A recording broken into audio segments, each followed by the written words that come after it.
Stick it on your doodles. Right. That's it. Yeah, that's all right. Right. Perfect.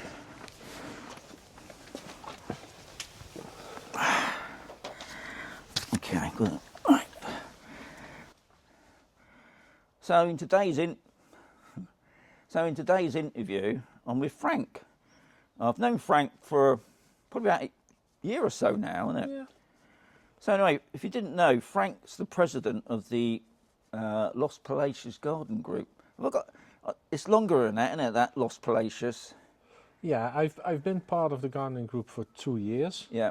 and I took over as president from Elaine Wick at the beginning of this year. Right. But I was a member before. Yeah. Yeah. Yeah. And but we're not finished there with Frank, because he also meets up with the council probably once a month through the year. Is that right? Well, yeah, once a month, month and a half. It's a regular meeting that we have with the presidents of the gardening groups of the different sectors, Yeah. with the councillor for Campusol, just to discuss whatever is going on and where the council is on plans with Campusol. And the councillor for Campusol, he's Spanish, isn't he? He's She.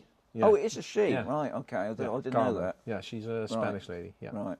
And is she temporary, or is she actually the representative, I suppose? Well, I think she is temporarily, because it all has to do with elections. Yeah. If at the next elections other parties will have to form a coalition, then Right. things get shaken up and you get different councillors. So there's no guarantee that she's going to be our councillor for the next 10 years. Yeah. But we'll see. Right. Another thing that Frank does is also, I call you estate agents. I don't know what they call it in Europe. Yeah, Yeah? basically the same. Yeah. So, and what's the name of that company? I work for Casania, Mediterranean Housing, and we are located on the country club, Masron Country Club. And also, and we haven't finished there with Frank, he's also a maintenance man come carpenter. Yeah, I did a lot of carpentry when we used to live in Sweden before we moved to Spain. We're originally from Holland, but we lived in Sweden for a number of years. And my best friend over there was a master carpenter, and I did a lot of jobs with him together, and it kind of turned into my hobby. And I always like to do all kinds of maintenance jobs around the house as much as I can do myself. Yeah. So I enjoy it. How do you find the time for it all? Or do you just slot it in, I suppose? Well, I only work part-time, so Yeah. I don't have a full-time job. And to be quite honest, I'm used to having very cold winters where you couldn't do any work around the house. Yeah. So now basically most of the work I do around the house is during the winter months, and I actually enjoy doing it that time of year. Yeah. Because otherwise it gets too hot very easy. Yeah. So, the questions. Why did you move to Spain, of all places? Yes. Me and my wife both have been coming to Spain for a lot of years, mainly on holidays. I grew up coming to Spain with my parents, and so did my wife. We lived in the north of Sweden for about 5 years, but we both have some physical issues. I have a pretty bad back, and my wife had an accident in 2008 and had a brain injury because of that accident, Right. and was having some problems with the long winters in Scandinavia.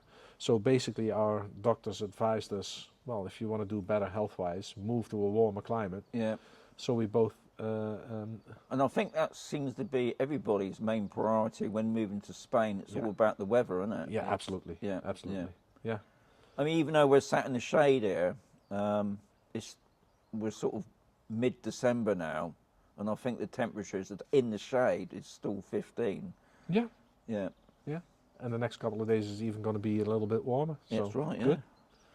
Number 2, where did you move from? As I said, the northern part of Sweden. We were both born in Holland and lived there for the most part of our lives. But a number of years ago, we bought a holiday home in Sweden. Went there more often throughout the years.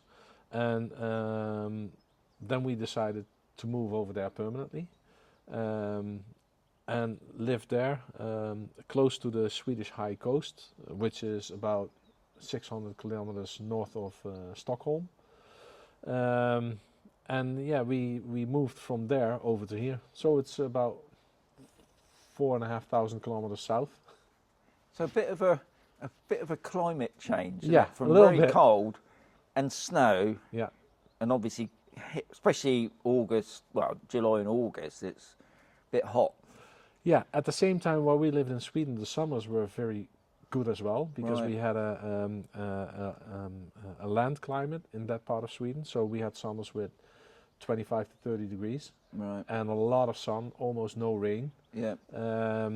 But yeah, the difference between winter over here and winter over there is massive. Yeah. Yeah. It's from minus 30 to Yeah. plus 18. Yeah. Yeah. I know it's. Even though when I come to Spain, I think it was the December 2016, we had snow, but one day, and it was gone. Not like 2 or 3 months, I believe. Yeah, we were used to having our first below zero temperatures in the beginning of September, and we could have snow as early as beginning of October. And normally our winter would last until the end of April, beginning of May. Yeah. That's So it's a long time. It's a long time. Yeah. Yeah. Right, number 3. Why did you pick this location? Well, we lived on Campusol for a couple of years. Really enjoyed it there. On saying that, what I meant really was, why did you pick the Murcia region more than, say, Yeah. maybe other parts of Spain? Well, I did some research online before we actually moved to Spain, and we chose the Murcia region because the temperatures during the winter months are the highest. Yeah. This is basically the warmest part of Spain, and it's very dry around here, which is an advantage for me because I have rheumatism, Yeah. so I need a very dry climate. And at the same time, when you go to the Costa Blanca north and south, and you go south to Malaga and Marbella, with drought periods, you have water restrictions in those areas. Yeah. Yeah. We don't have water restrictions over here because we have desalination Yeah. plants That's right. Yeah. in Murcia and in Aguilas. Yeah. So it doesn't matter how dry it gets around here, Yeah. you always have water coming out of the faucet. Yeah. Yeah. And moving to a drier climate, that's something to think of, Yeah. because, well, nobody likes to sit outside in the summer and not being able to shower when it's 40 degrees outside because there's no water coming out Yeah. of the Yeah. faucet. Yeah. So, Yeah. so that was one of the reasons, plus that property prices here are still reasonable compared to other regions Yeah. in Spain. Yeah. So on going on to that is, why did you pick this location? Yeah, this location specifically is, we lived on Campusol for a couple of years, liked it there very much, but what we also discovered is moving to Spain also means you get a lot of visitors because everybody wants to come and visit you. And so my parents come over a lot, our children come over a lot, we already have a grandchild now. So basically our house was getting a little bit too small. Yeah. Yeah. And we had to decide, are we going to expand the property that we have, or are we going to move to a bigger property? In the end, we chose for moving to a bigger property and a bigger plot Yeah. in an area that's even more quiet than Campusol. And that's because we're used to living in a quiet area. Yeah. Yeah. So it made sense for us. Building quality over here is very high. Yeah. Yeah. Yeah. Nice mean, large plots. I've never seen such big plots of, of land, which I think you find now is going to be even harder now in Spain. Obviously, they still want to build more housing here in Spain, but they tend now to be smaller plots and Exactly. smaller properties. You see a lot of new build, new construction plans where you have like 100 square meters of living space with 3 bedrooms and 2 bathrooms, Yeah. and they're built on a plot of 300 square meters, Yeah. and then you have a pool and you have a place to park your car, Yeah. but you have no place left to put a couple of seats up. Yeah. Yeah. or you have to park your car on the road. So it's nice to have the space. You don't necessarily need all the space, but it's nice to have it. Yeah. So, my last question. What's your plans for 2025? Oh, geez, I've got a lot. I mean, we did discuss this one because obviously Frank does so many other things. We thought, forget about camper sale on this. What's his plans on new area? Because you're not even moved in yet, are you? No, we're in the process of moving in now. Well, we've got a lot of jobs planned around the house. We're going to cover a couple of terraces, put a new roof on it. We're thinking about building a pool, establishing the garden. Then I've got my work at the real estate agency. I'm still going to continue with the gardening group on Sector A, and we have some plans over there on Campus Hall.